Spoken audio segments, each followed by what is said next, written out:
2007년 시카고 노스웨스트 사이드의 허름한 경매장. 26살 부동산 중개인 존 말루프가 $380를 내고 낡은 상자 하나를 샀습니다.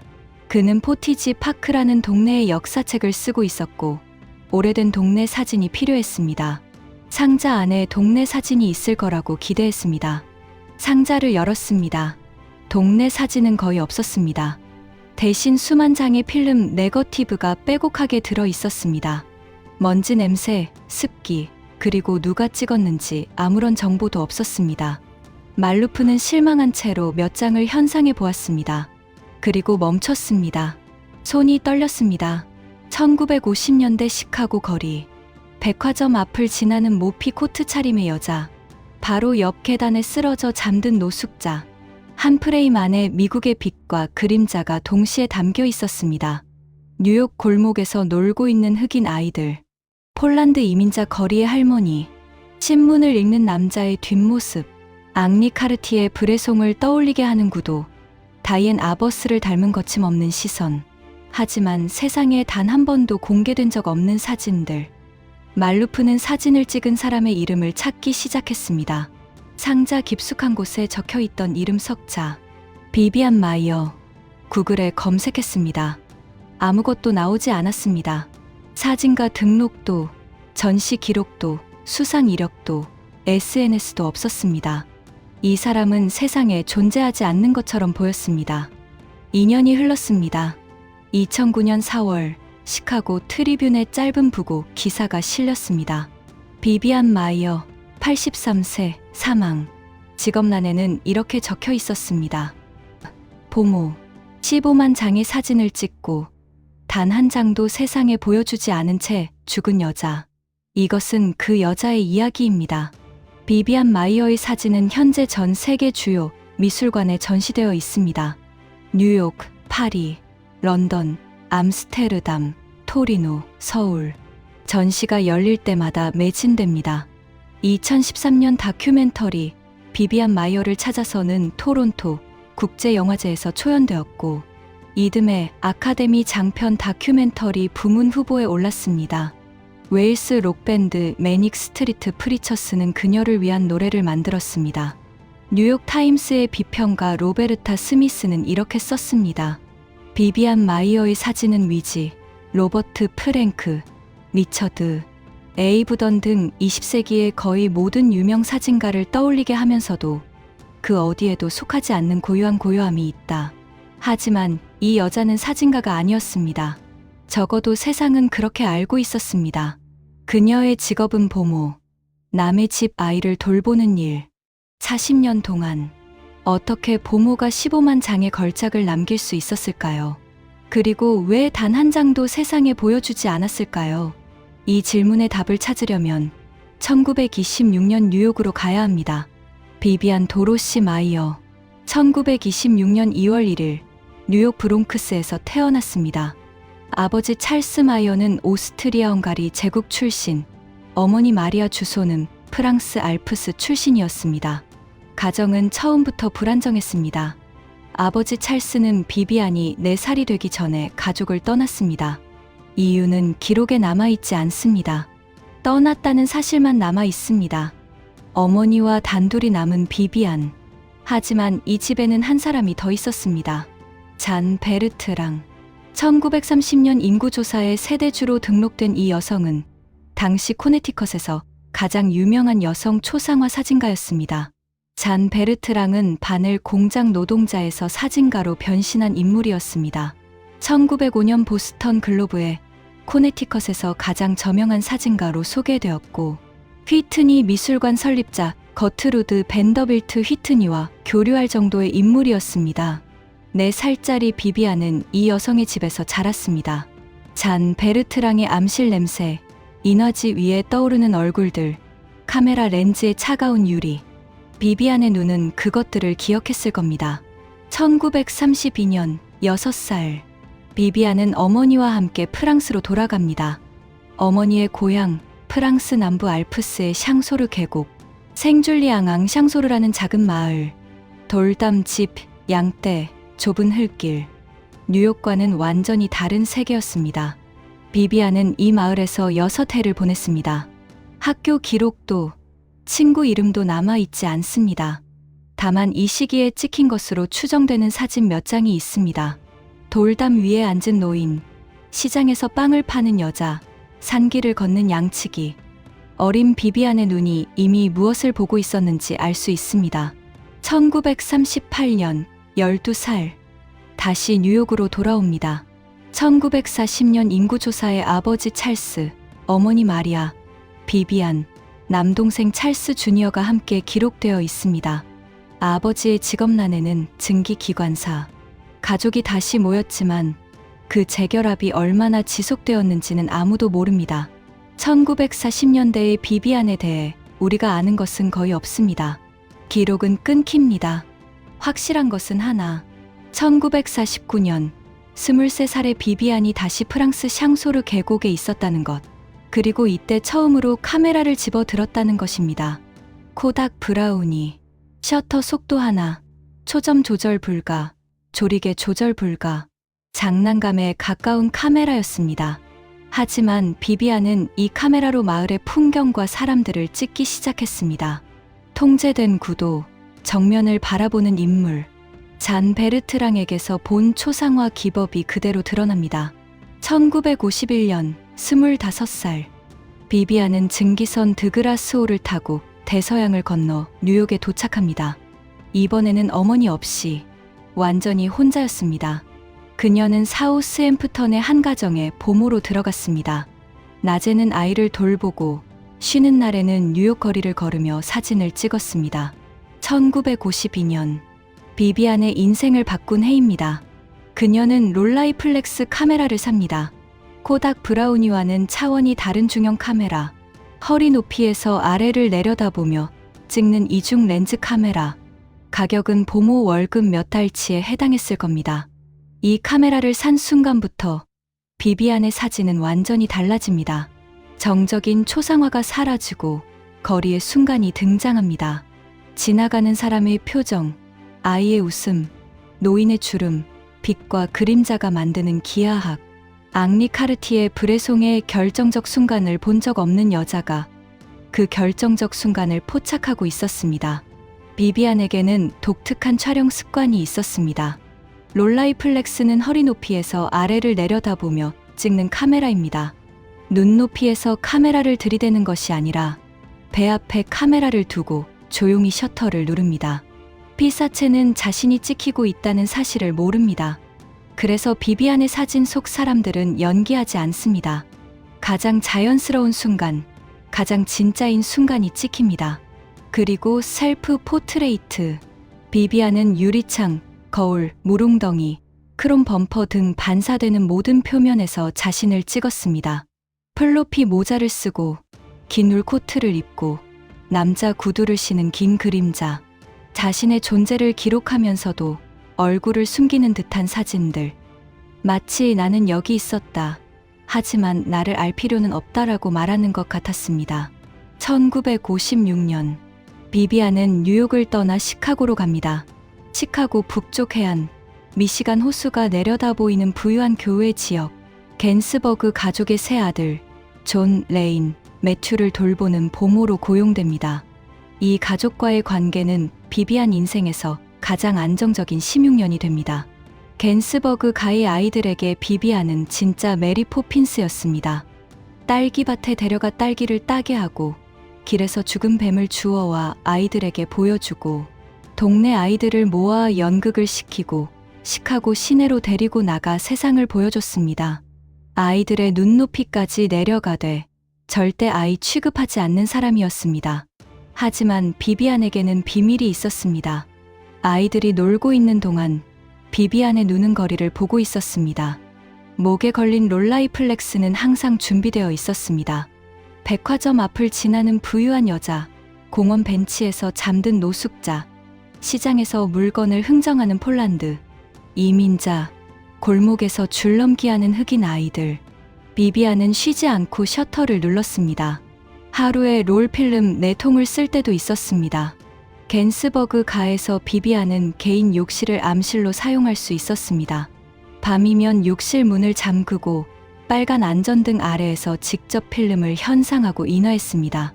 이 시기의 사진들이 비비안의 가장 완성도 높은 흑백 작품들입니다. 비비안은 사진만 찍은 것이 아니었습니다.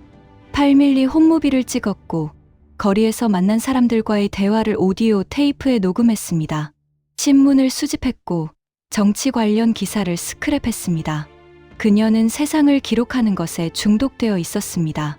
사진, 영상, 소리, 활자, 모든 매체를 동원해서 비비안의 성격은 복잡했습니다.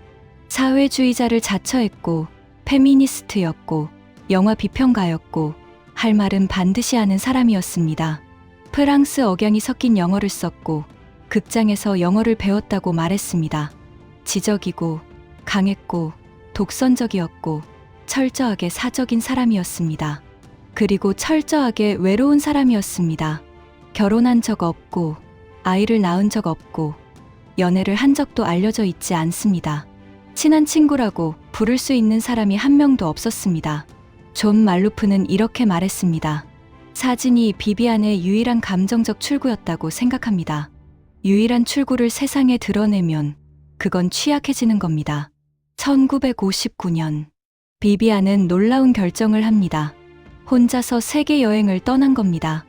로스앤젤레스에서 출발해 필리핀, 태국, 홍콩, 베트남, 말레이시아, 싱가포르, 인도, 예멘, 이집트, 그리스, 레바논, 시리아, 터키, 이탈리아, 프랑스, 스위스. 보모 월급으로 어떻게 이 여행을 했을까요? 프랑스 샹소르 계곡에 있던 외가 농장을 팔아서 마련한 돈으로 추정됩니다. 이 여행에서 비비안은 수천 장의 사진을 찍었습니다. 방콕의 수상시장, 카이로의 피라미드 앞 낙타 몰입꾼, 인도 거리의 아이들, 예멘 항구의 어부, 시카고 거리에서 보여줬던 것과 똑같은 시선, 부유한 사람과 가난한 사람을 같은 프레임에 넣고 빛과 그림자로 이야기를 만드는 시선. 그녀의 눈은 대륙이 바뀌어도 변하지 않았습니다. 1970년대 초 겐스버그 가의 아이들이 성인이 되면서 비비안은 이 가정을 떠나야 했습니다. 이때부터 비비안의 삶은 불안정해집니다. 가정에서 가정으로 옮겨 다니며 보모 일을 했습니다. 개인 암실은 더 이상 없었습니다. 현상하지 못한 필름 롤이 쌓이기 시작했습니다. 같은 시기 비비안은 롤라이플렉스를 내려놓습니다. 대신 35mm 라이카와 독일제 SLR 카메라로 바꿨습니다. 흑백 필름 대신 코닥 액타크롬 컬러 필름을 사용하기 시작했습니다. 사진의 분위기도 달라졌습니다. 사람이 줄어들고 버려진 물건들, 낙서, 찢어진 신문, 깨진 유리가 늘어났습니다. 세상을 바라보는 시선이 더 날카로워지고 더 외로워졌습니다. 비비안의 수집 습관도 점점 심해졌습니다. 신문을 버리지 못했습니다. 어깨 높이까지 쌓인 신문 더미 때문에 고용주들이 불편해했습니다. 거리에서 주운 물건들, 미술책, 정치 관련 소품들이 상자에 담겨 늘어났습니다. 결국 200개가 넘는 상자가 보관 창고에 쌓이게 됩니다. 필 도너휴, 미국의 유명 토크쇼 진행자. 1970년대 짧은 기간 동안 비비안은 이 유명인의 가정부로 일했습니다. 하지만 이 사실조차 비비안은 누구에게도 말하지 않았습니다. 유명인의 집에서 일하면서도 비비안의 관심은 오직 거리와 카메라에만 있었습니다. 비비안에게는 어두운 면도 있었습니다. 다큐멘터리에 등장하는 일부 아이들은 비비안을 따뜻하게 기억했지만 다른 아이들은 그녀가 무서웠다고 증언했습니다. 거칠게 대했다는 이야기, 강제로 먹였다는 이야기. 비비안은 이름도, 억양도, 자신의 이야기도 만나는 사람마다 다르게 말했습니다. 어떤 가정에서는 프랑스 출신이라 했고, 어떤 가정에서는 다른 이야기를 했습니다. 자신의 진짜 모습을 누구에게도 보여주지 않았습니다. 사진 속 셀프 포트레이트처럼 존재하되 드러나지 않는 사람. 1980년대 비비안의 상황은 더 나빠졌습니다. 재정적 불안정, 거처의 불안정. 컬러 필름을 사도 현상할 돈이 없었습니다. 액타크롬 롤이 현상되지 않은 채 상자에 쌓여갔습니다. 수십 년간 찍은 사진들이 빛을 보지 못한 채 어둠 속에 잠들어 있었습니다. 1990년대 후반, 비비안은 마침내 카메라를 내려놓습니다. 거의 50년 동안 쉬지 않고 셔터를 누르던 손이 멈췄습니다. 정확한 이유는 알 수 없습니다. 돈이 없어서인지, 체력이 다해서인지, 아니면 더 이상 찍을 이유를 찾지 못해서인지, 비비안은 노숙에 가까운 생활을 하게 됩니다. 시카고 교외 시세로의 저렴한 아파트에 겨우 살고 있었지만 퇴거 위기에 몰렸습니다. 이때 비비안을 구한 것은 겐스버그 가이 세 형제였습니다.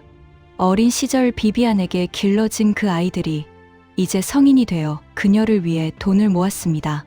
겐스버그 형제는 시카고 로저스 파크 지역 셰리든 로드에 아파트를 마련해 주었습니다. 비비안을 두 번째 어머니로 기억하고 있었기 때문입니다. 딸기밭에 데려가 주고 시카고 시내를 보여주고 세상은 넓다고 가르쳐준 그 보모를 잊지 않았습니다. 하지만 비비안은 이 사실을 모른 채 또 다른 것을 잃고 있었습니다. 보관 창고 임대료를 내지 못했습니다.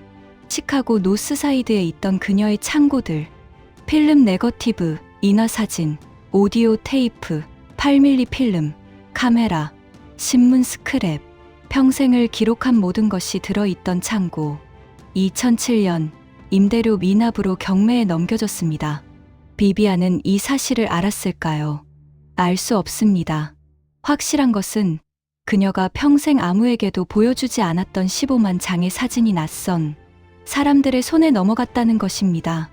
경매장에서 이 상자들을 산 사람은 3명이었습니다. 존 말루프, 론 슬래터리, 랜디 프라우. 말루프가 가장 많은 양을 샀습니다. 약 3만 장의 네거티브. 그는 포티지 파크 역사책에 쓸 동네 사진을 찾고 있었을 뿐이었습니다. 동네 사진은 거의 없었지만 대신 그는 20세기 미국을 관통하는 거대한 시각적 유산을 손에 넣었습니다. 물론 그때는 몰랐습니다. 2008년 7월 또 다른 구매자 론 슬래터리가 먼저 비비안의 사진 일부를 인터넷에 올렸습니다. 반응은 거의 없었습니다. 세상은 아직 준비가 되지 않았습니다. 2008년 11월 비비안은 시카고 시내에서 얼음 위에 미끄러져 머리를 부딪혔습니다. 병원에 입원했지만 회복되지 않았습니다. 2009년 1월 요양원으로 옮겨졌습니다. 2009년 4월 21일 비비안 도로시 마이어 83세로 사망합니다. 일리노이주 오크파크의 요양원에서 그녀는 1960년대 초 돌봐주었던 가족의 집 근처 야생 딸기가 자라는 계곡에 묻혔습니다. 그 가족의 아이가 이렇게 말했습니다. 비비안이 그 장소를 정말 좋아했거든요. 그래서 거기에 묻어드렸어요. 비비안이 죽고 6개월 뒤인 2009년 10월 말루프는 자신의 블로그에 비비안의 사진을 올리고 플리커에 연결했습니다. 이번에는 달랐습니다. 사진은 폭발적으로 퍼져나갔습니다. 수천 명이 댓글을 달았습니다. 이건 누구의 사진인가요? 왜 이제야 세상에 나온 건가요? 이건 걸작입니다. 말루프는 다른 경매 구매자들로부터 추가로 네거티브를 사들이기 시작했습니다. 결국 비비안 전체 작품의 약 90%를 확보합니다. 10만에서 15만 장의 네거티브, 3천 장 이상의 빈티지 프린트, 수백 롤의 미현상 필름, 홈무비, 오디오 테이프, 카메라와 문서들. 2010년 시카고 문화센터에서 첫 공식 전시가 열렸습니다. 2011년에는 뉴욕, 런던, 로스앤젤레스로 퍼졌습니다. 2013년 말루프는 찰리 시스켈과 함께 다큐멘터리 비비안 마이어를 찾아서를 만들어 토론토 국제영화제에서 초연했고 이듬해 아카데미 후보에 올랐습니다. 전 세계가 비비안 마이어에 열광했습니다. 하지만 동시에 논쟁도 시작되었습니다. 비비안은 이 사진들이 세상에 나오는 것을 원했을까요? 평생 단 한 장도 보여주지 않은 사람의 작품을 타인이 전시하고 책으로 만들고 돈을 버는 것이 정당한가요? 2014년 법적 분쟁이 시작되었습니다. 변호사 데이비드 딜이 소송을 제기했습니다. 비비안의 유산 상속인이 프랑스에 있을 수 있다는 주장이었습니다. 미국 저작권법에서 사진의 물리적 소유권과 저작권은 별개입니다. 말루프가 네거티브를 소유하고 있다고 해서 자동으로 저작권까지 갖는 것은 아닙니다. 말루프는 이미 프랑스에서 먼 친척 한 명을 찾아 권리 비용을 지불한 상태였습니다. 하지만 딜은 더 가까운 친척이 있다고 주장했습니다. 쿡 카운티가 비비안의 유산을 관리하기 시작했고 2016년 말루프와 합의가 이루어졌습니다. 하지만 또 다른 컬렉터 제프리 골드스타인은 합의를 거부했고 2017년 저작권 침해로 제소당했습니다. 이 논쟁은 비비안 마이어의 핵심적인 질문으로 돌아옵니다. 왜 그녀는 사진을 보여주지 않았을까요? 첫 번째 가능성. 비비안은 자신의 사진이 뛰어나다는 것을 몰랐다. 보모라는 직업, 정규 미술 교육을 받지 않은 배경, 사진계와의 어떤 접점도 없었던 삶, 자신이 걸작을 만들고 있다는 자각이 없었을 수 있습니다. 하지만 이 가능성은 설득력이 약합니다. 비비안은 현상할 때 인화 방법, 크롭, 종이 종류, 마감 방식까지 꼼꼼하게 메모를 남겼습니다. 자신의 작품에 대한 높은 기준을 가지고 있었다는 증거입니다. 자신이 무엇을 하고 있는지 알고 있었습니다. 두 번째 가능성. 비비안은 보여주고 싶었지만 방법을 몰랐다. 1950년대 미국에서 여성 사진가가 갤러리에 작품을 걸기 위해서는 인맥, 자본, 사회적 지위가 필요했습니다. 보모에게는 그 어떤 것도 없었습니다.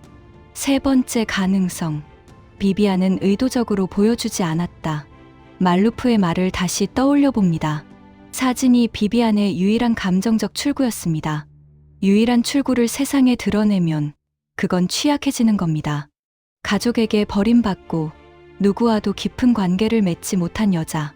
사진은 그녀가 세상과 대화하는 유일한 방법이었지만 그 대화를 누군가에게 들키는 것은 견딜 수 없었을 수도 있습니다. 어쩌면 세 가지 모두 맞을 겁니다. 어쩌면 비비안 자신도 이유를 정확히 몰랐을 겁니다. 분명한 것은 하나. 비비안은 사진을 찍는 행위 자체가 목적이었다는 것입니다. 발표가 아니라 포착, 인정이 아니라 기록. 셔터를 누르는 그 순간이 비비안에게는 전부였습니다. 비비안 마이어는 생전에 이런 말을 남겼습니다. 글쎄요. 어떤 것도 영원히 지속되게 만들어진 건 아니죠. 우리는 다른 사람들에게 자리를 내어줘야 합니다. 그건 바퀴와 같아요. 올라타면 끝까지 가야 합니다. 그러면 다른 누군가가 같은 기회를 얻어서 끝까지 가고 또 그렇게 계속되는 거죠. 비비안은 자신의 바퀴를 끝까지 돌렸습니다. 보모라는 이름 아래에서 아무도 모르게 15만 번의 셔터를 눌렀습니다. 한 번도 박수를 받지 못했고 한 번도 자신의 이름이 미술관 벽에 걸리는 것을 보지 못했습니다. 하지만 바퀴는 멈추지 않았습니다. 비비안이 죽고 상자가 경매에 넘어가고 말루프가 필름을 현상하고 세상이 그녀를 발견했습니다. 현재 비비안 마이어의 사진은 뉴욕, 파리, 런던, 암스테르담, 브뤼셀, 토리노, 서울, 상파울루, 도쿄에서 전시되었습니다. 시카고 미술대학에는 비비안 마이어 장학금이 설립되었습니다. 여성 예술가를 위한 장학금입니다. 월스트리트 저널의 윌리엄 마이어스는 이렇게 썼습니다. 비비안 마이어의 셀프 포트레이트에는 수많은 독창적인 변형이 있다. 마치 자신의 정체성을 확인하거나 환경 속에 자신을 삽입하려는 것처럼. 그림자 같은 인물인 그녀는 자주 자신의 그림자를 찍었다. 아마도 거기에 존재하면서 동시에 완전히 존재하지 않는 방법이었을 것이다. 거기에 존재하면서 동시에 존재하지 않는 것. 이것이 비비안 마이어의 인생이었습니다. 보모로 존재하면서 사진가로는 존재하지 않았던 여자. 15만 장의 시선을 남기면서 자신은 보이지 않았던 여자. 비비안은 단 한 장도 세상에 보여주지 않았습니다. 하지만 세상은 결국 그녀를 찾아냈습니다. $380짜리 먼지 낀 상자 안에서 비비안 마이어는 말했습니다. 어떤 것도 영원히 지속되게 만들어진 건 아니다. 맞습니다. 하지만 비비안이 틀린 것이 하나 있습니다. 그녀의 사진은 지속되고 있습니다. 이 영상이 도움이 되셨다면 구독과 좋아요 부탁드립니다. 비비안 마이어처럼 세상이 몰랐던 이야기들을 계속 찾아오겠습니다.